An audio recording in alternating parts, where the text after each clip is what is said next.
Okay, this is part 3 of my discussion with Kevin Davey. Hopefully you've caught and enjoyed the first 2 parts. If not, go back and watch those first. I think you're really going to enjoy them. And now in this third and final part with Kevin Davey, he's going to share another key defining moment in his career, which has really helped him to understand the role of luck in trading, how to set goals in trading, learning from setbacks, and much more. There's super valuable information for all levels of traders in this one. So let's get to part 3 in my discussion with Kevin Davey.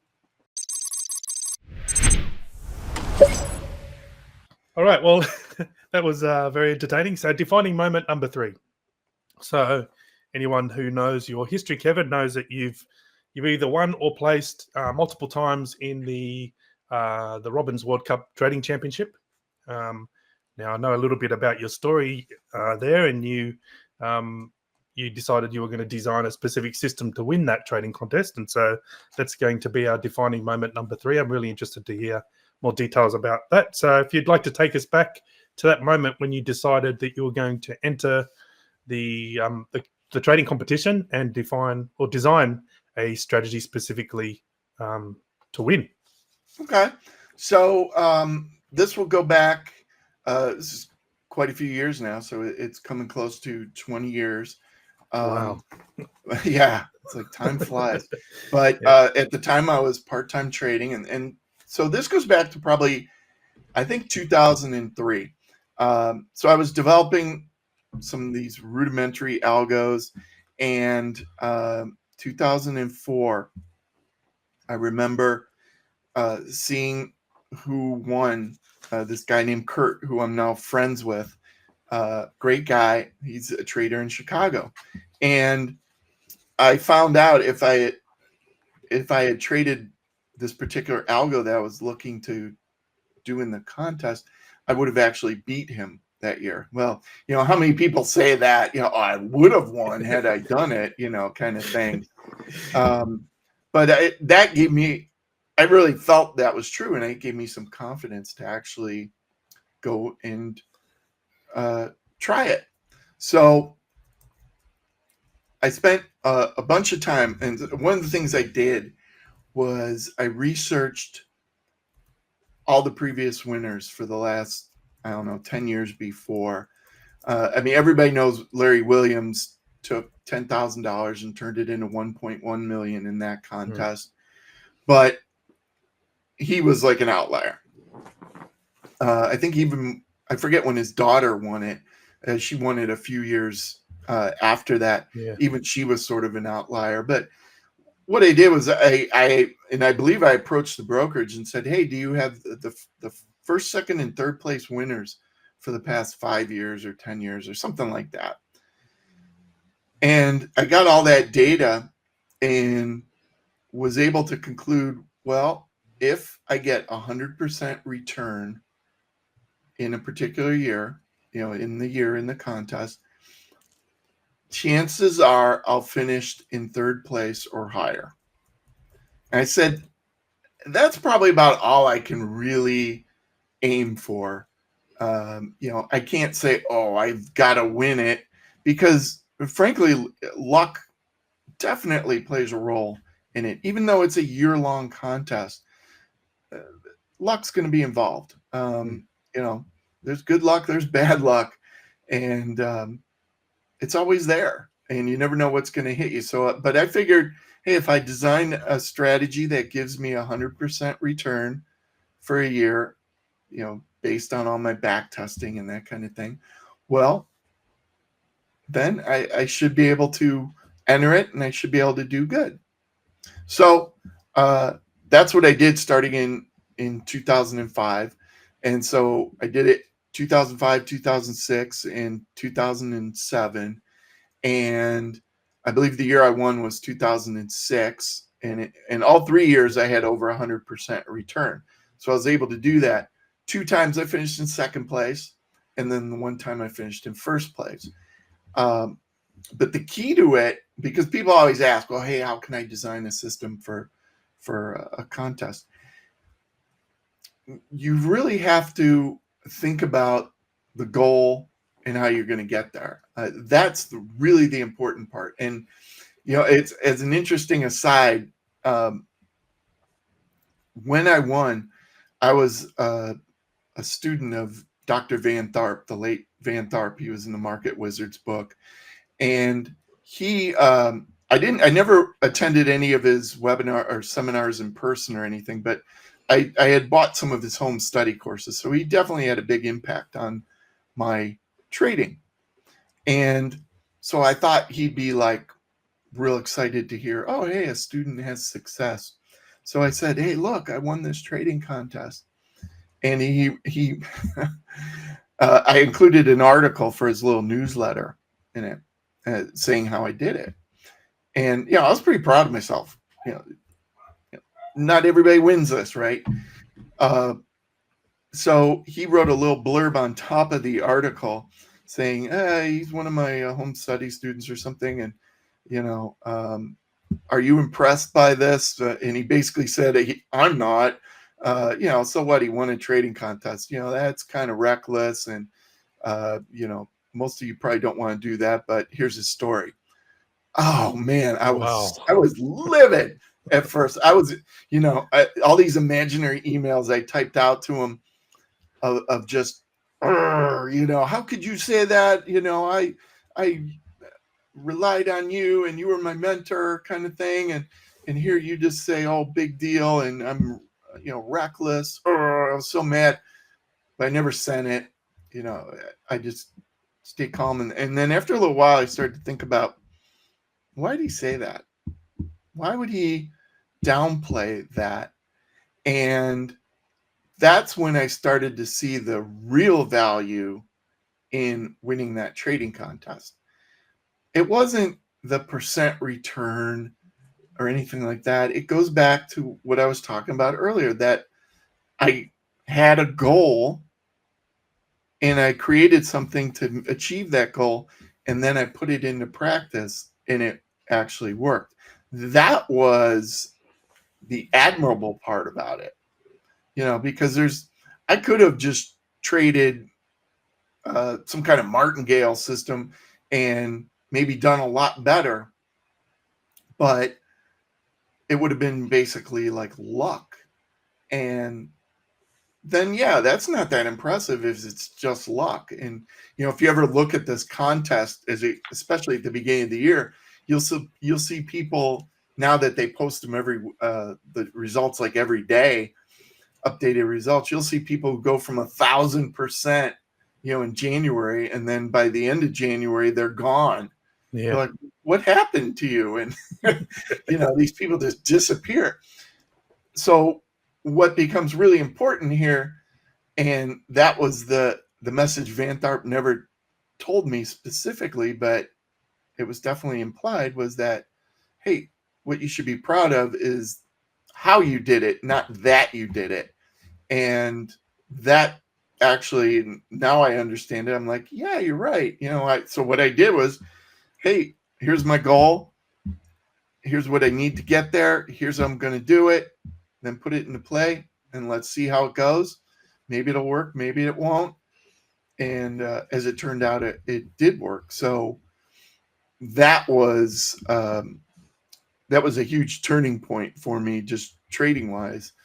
And, it spilled over into my trading when I went full-time trading a few years later. I said, yeah, I got to have those goals. And, the goal isn't always the upside. It's also the downside. So I've only been talking about profit, but in the case of a contest, I believe at the time it was a $15,000 account. I think now it's a $10,000 account minimum. I said, well, if I lose all 15, so be it. That was my approach. It's either I'm going for it until I run out of money or I hit my goal. And that certainly is a completely different goal than I have for my full-time trading. I mean, that would be idiotic to be a full-time trader where you'd be like, oh, I'm going to hit a certain return or I'm going to go broke in the next year. I'm like, no, that's silly. So it really impressed upon me how important your goals and objectives are right off the bat. And if you don't have those for both profit, drawdown, all those kind of things, you're basically dead in the water. Sooner or later, it'll come back to get you. You really need those things. Yeah. So, do you even take this approach of defining the goal first? Do you take it down to the level of, okay, I'm going to build a strategy for the wheat market, or maybe not wheat market, but Keep bringing up wheat. It's at top of mind. But do you take it down to the strategy level, like even before you build a strategy? It's like, this is what I want. Yeah, a lot of times I do. So, definitely for the performance parameters, I've kind of, what I do and what I teach, I've kind of standardized that of, hey, here's a specific metric. If you meet this is a good strategy, and you follow all the steps to develop it. And beyond that, I normally just, especially for people starting out, just say, hey, as long as you get strategies that meet that, look at different markets. And, at first it doesn't really matter, but eventually you get to the point where you have 20 mini S&P systems and 5 crude oil systems, but you don't have a wheat system, and you want one for wheat. And then that's when the goal becomes, okay, well, now I'm going to focus more on maybe just the wheat market, because you do want to be diversified in all these different markets and all these sectors that are available. So that does become an important part of it, but it's, it depends how you do it. Some people just say, hey, I'm just going to build systems, and wherever they go, whatever markets they work on, I'll trade those. Other people say, no, I need one for Japanese yen. I need another for British pound. I need another for the euro. And that works too. It really, but the key is you have that goal up front, and so when a strategy meets your criteria. Yep. So I think you may have mentioned to me many years ago, I'm still trying to remember if it was another World Cup trading winner, that we were talking about the role of luck in trading. I think it was you that you might have mentioned that there was only really a handful of trades that gave you that 100% return. Is that you, or am I thinking of someone else? It was probably me, because I know the year I won it, there was one trade in particular. It was a copper trade that really just blew the account upwards. Yeah. And without that trade, there would have been no way I would have won it. But yeah, I mean, luck definitely plays a role in a contest, especially a year-long contest. And there's not a whole lot you can do about it other than say, well, I might get lucky, I might get unlucky, but you just got to kind of attempt it and see where you go with it. Yeah. So how did that experience then shape your perception of luck in real life trading? Well, it's always been something that I've tried a lot of different ways to account for it. In back tests, for example, you see a back test, oh, it looks good. Well,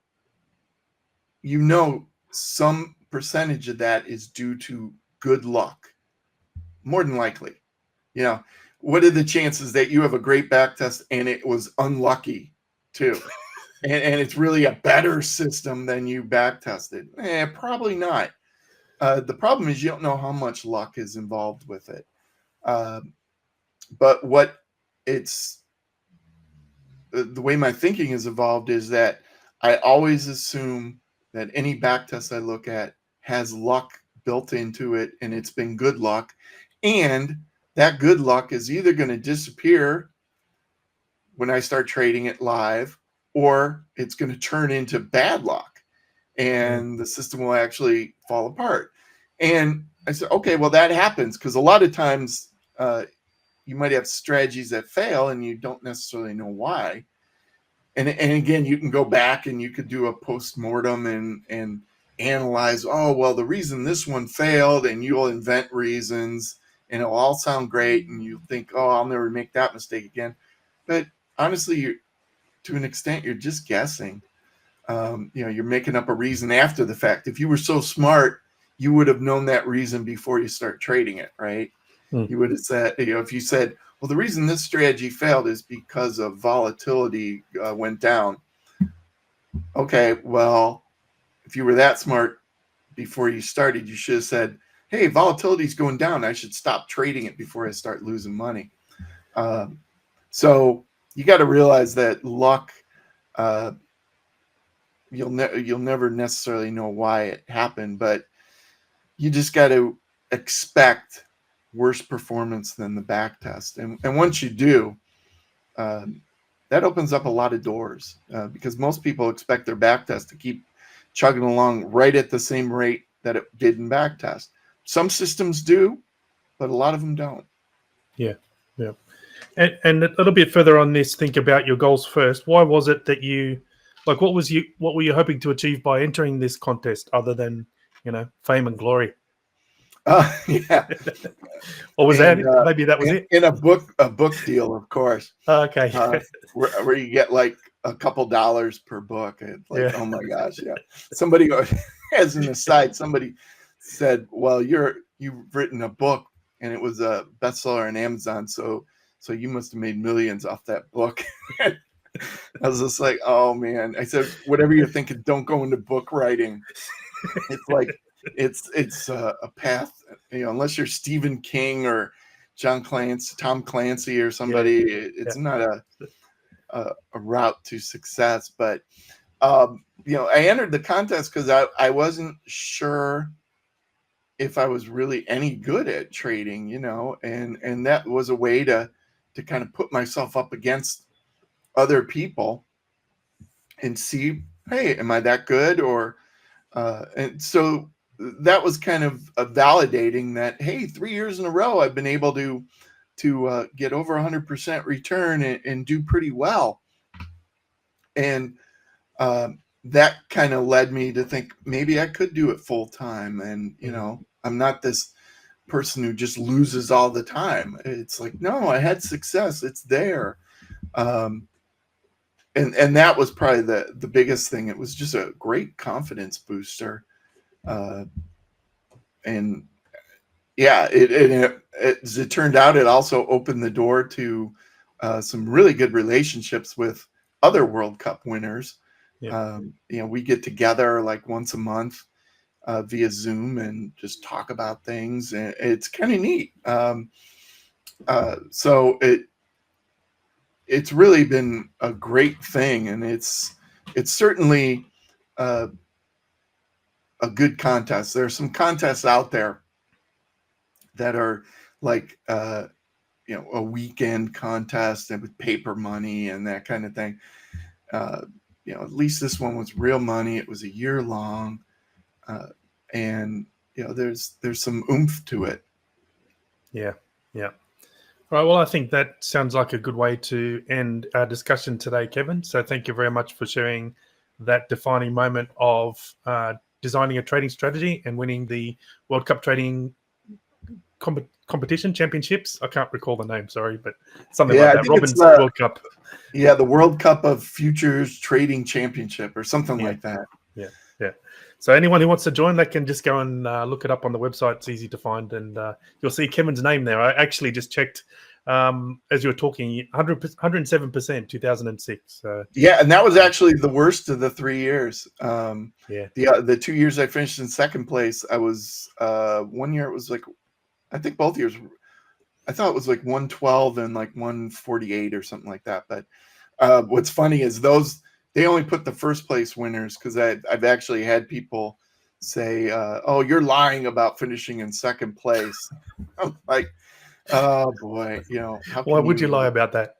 Well, I guess people, it goes back to our video on scammers that we did. People lie about everything, but I'm like, well, this is true. I don't know how to prove it to you other than I have a screenshot of the final standings. But it's a neat contest, and it's a neat way for people to get excited about trading and also learn about themselves too as they're doing it. Yeah. All right, Kevin. Well, if people want to learn more from you, where can they go to do that? You can go to my website, kjtradingsystems.com, or you can just go to YouTube if you want to see a bunch of my videos. I have a ton of videos out there. Just go to YouTube and Google, put Kevin Davey algo or just Kevin Davey in the search bar, and you'll see me popping up and my goofy facial expressions and thumbnails popping up in more places than you care to know. And I know it works because my kids, they're all teenagers, and they are all highly embarrassed by their classmates during the day at school. Will go to YouTube and pop up one of my videos and start playing it for the rest of the class, and until the teacher gets mad, and they're like, "Dad, can't you be a little more reserved or a lot less goofy?" Like, well, I try, but I try to make trading as a little bit entertaining, because it's a pretty kind of dry subject. But yeah, well, at least they're watching some good content in the classroom, right? Yes, There's a lot worse stuff like they could be watching. So. All right, thank you very much, Kevin. For anyone who has enjoyed the show today, please give us a thumbs up for this video and hit like and subscribe so you're notified of any new content that we release. And finally, Kevin, any final comments before we finish up? Other than to the aspiring trader, if you're interested in trading, just make sure you realize it's a long road. It's a hard road. It can definitely pay off in the end, but you've got to be good at dealing with frustrations and setbacks. If you can't deal with that, and of course drawdowns, and if you can't deal with all that, it's probably better not to even get into trading. Just do passive investing. That works for a lot of people, but if you've got that bug of trying to figure out the markets, trading might be a good way to go. Yeah. Well, thanks a lot for your time today, Kevin, and sharing those 3 defining moments of your trading career. I'm sure there is a lot more we could have spoken about, but those were really insightful, and I'm sure people are going to find those valuable. So thanks again, and all the best. All right. Hey, thanks for having me on again, Andrew. Cheers.